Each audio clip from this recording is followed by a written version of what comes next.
اہم خبر دیں آپ کو، کمسن گھریلو ملازمہ رضوانہ تشدد کیس جس کی سماعت ہوئی اور سول جج کی اہلیہ سومیا عاصم کو فرد جرم کے لیے طلب کر لیا گیا۔ پروسیکیوٹر اور تفتیشی افسر ریکارڈ سمیت عدالت میں پیش ہوئے۔ سیشن عدالت اسلام آباد نے سماعت 9 دسمبر تک ملتوی کر دی۔ مزید تفصیلات جانیں گے احتشام علی سے۔ جی احتشام، کیا تفصیلات ہیں اس کی؟ ڈسٹرکٹ اینڈ سیشن کورٹ اسلام آباد کمسن گھریلو ملازمہ رضوانہ تشدد کیس کی سماعت ہوئی ہے۔ ملزمہ سول جج کی اہلیہ سومیا عاصم کو فرد جرم کی کارروائی کے لیے طلب کر دیا گیا ہے۔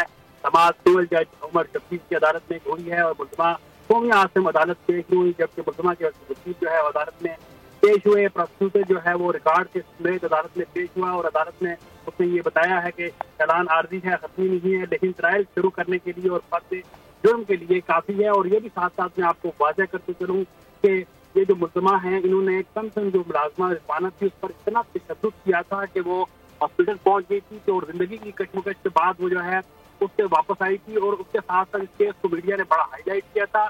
یہ جو ملزمہ ہیں یہ سول جج ہیں، ان کی اہلیہ پریشر ہونے کے باوجود بھی ان کا جو عدالتوں سے جو ہے ایک ریمانڈ ہوا تھا، اور اس ریمانڈ کے بعد یہ جوڈیشل ہوئی تھی، اور جوڈیشل ہونے کے بعد جو ہے یہ اب ضمانت پر ہیں۔ آج کی جو یہ خبر ہے ان پر فرد جرم عائد کرنے کے لیے ان کو طلب کر لیا گیا ہے، لیکن وہ آج عدالت پیش ہوئی۔ البتہ جو یہاں پر ملازمہ ہیں ان کی جو وکیل ہیں وہ عدالت میں پیش ہوئے اور عدالت کو انہوں نے بتایا کہ وہ اس کارروائی کے لیے سماعت 9 دسمبر تک ملتوی کر دی گئی ہے۔ احتشام علی عباسی تفصیلات سے آگاہ کر رہے تھے، آپ کا بہت شکریہ۔ سبسکرائب کریں اور بیل دبائیں تاکہ کوئی خبر رہ نہ جائے۔